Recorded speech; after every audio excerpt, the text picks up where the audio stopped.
Welcome to the Shade Chronicles, an anthology-style podcast featuring short works of fiction and serial prose, specifically with a sci-fi and horror flavor. Your hosts for the podcast are Derek Leftridge and Lawrence Trokey. Hi, this is Derek Leftridge. Hi, this is Lawrence Trokey, and thank you for spending your time with us.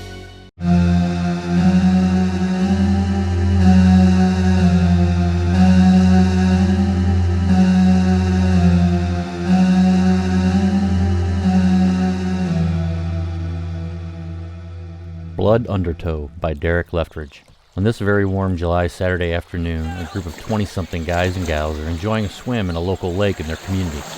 To get to the lake's location from the highway, you have to go through a wooded area on one of two roads that start paved but change to dirt half a mile from the large flat grass clearing where individuals park when enjoying the lake. Even though many hunting stories have come from the surrounding wooded area, there were also stories of the discovery of bodies. History goes that throughout the 50s and 60s, this area was a dumping ground for the local crime organization. Then in the early 70s, a young female was abducted and last seen near one of the entry roads of the wooded area. She was never found again, nor was the abductor. As usual, the tale was used for decades to scare children, especially teens, but it was based on truth and was never resolved. This group of friends enjoying a day at the lake grew up with the stories of the woods surrounding, but this day was just too nice to avoid not getting sun and enjoying themselves. After arriving about 15 minutes after the rest, Julie now stands at the top of Carmichael Cliff, which has a 25-foot long carved-out trough in the side of it, and her friends down below in the lake, floating on rafts, are yelling for her to slide in. Looking down to the lake below, Julie notices a large shadow in the lake, close to the area she will enter the lake. She looks up to the sun to see what could be making this shadow, but nothing in the bright sun seems to be causing it. Adjusting her eyes back to focus on the lake below, the shadow seems to have been removed. Julie sits on the muddy, wet edge and slowly lowers herself down the slide. At around 3 feet from the edge, the mudslide begins an elaborate descent, and as Julie puts her arms down to her sides, the speed begins. The speed increases and Julie rises off the mudslide at several spots. A little over halfway down, the slide curves to the right and then becomes almost vertical. Julie quickly lays as flat as she can as gravity sucks her faster towards the lake. The second before Julie quickly enters the lake, she can hear the cheers and yelling of support from her friends. As she goes under, the sounds quickly become muffled and the whoosh of the lake water fills her ears. Then she abruptly stops descending and feels pain as her thighs slam into something hard. Taking a quick inventory under the water, but still close enough to the surface to have some light, she realizes she has hit something. Or more specifically, she slid right into the back window, legs first, of a 1973 Buick Century Luxus, and she is now leaning over onto the roof as her right leg is stuck to the jagged edge of the car's back window. As if that is not weird or bad enough, the vehicle is beginning to drop down forward and slide deeper into the lake. With desperation and fear, Julie pushes herself from the roof and using her free left leg pushes at the same time and gets free but rips flesh from her right thigh in the process.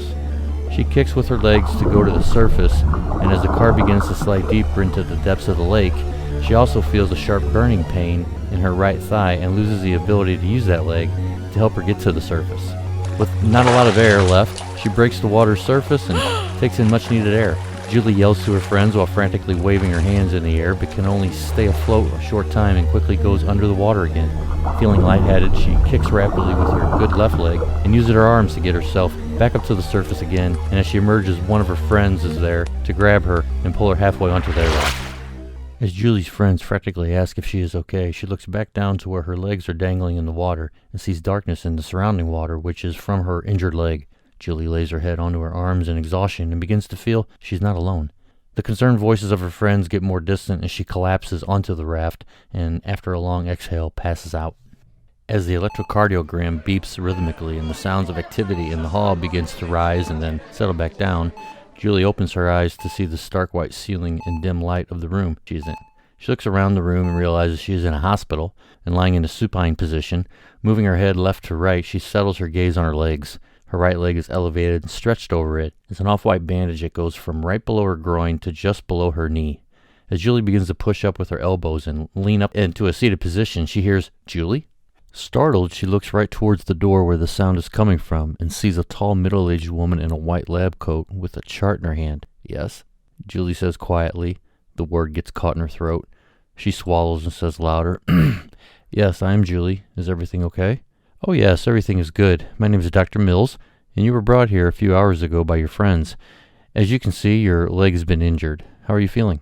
A little out of it, and my leg feels tight," Julie describes. "Good," Dr. Mills responds. "This means the painkillers we gave you and the bandage is working for your leg. I would like to lower your leg and take a look at your injury." "Okay," Julie replies.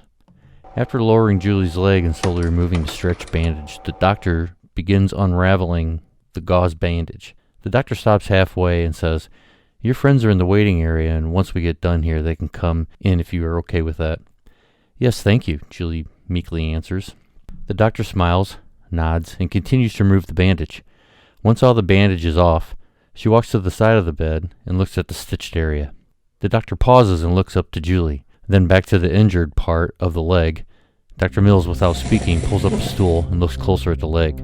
Concerned, Julie says, Is there something wrong?" "Well, the good news is that your leg seems to be almost completely healed. That is concerning, so I will need to talk to the nurse who did the stitches because this may have been overkill of the injury." Dr. Mills continues, "Meaning this has healed extraordinarily quick, and I would like to know the actual diagnosis when you came in." Dr. Mills pushes a stool back, gets up, lightly touches Julie's leg, and calmly continues, "Don't worry, I'm going to step out and let your friends know they can come in. I'm also going to check on a few things and come back to update you on the situation. Excuse me." The doctor leaves the room and lightly shuts the door. Julie looks down at her leg and sees that the stitches are there, but the skin beneath looks flawless, without any cut, scarring, or blood.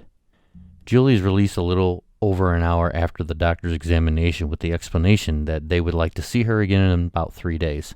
Even though the healing was quick, there may be another option that explains why it healed so quickly, and it might be because of the severity of the injury wasn't as severe as possibly thought when she first initially was looked at. At her apartment, Julie is talking to her friend Amy, who is the last of her friends to remain after all visited and helped her get settled at home. Amy is sitting in a recliner as Julie is lying on the couch with a blanket over her. Amy asks, "So how are you feeling?" "Well, really good," Julie responds as she takes her blanket off and hangs her legs off the side of the couch. "Are you sure you should get up?" asks Amy. "Don't worry too much about me," Julie responds as she stands and walks to the front door to lock the deadbolt and chain the door.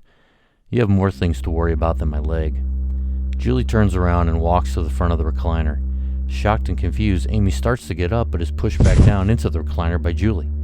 Julie jumps onto Amy's lap and puts both her hands on her throat and begins to choke Amy. Amy frantically tries to pull at her hands and arms but cannot compete with her unusual strength and blacks out as Julie continues to choke her.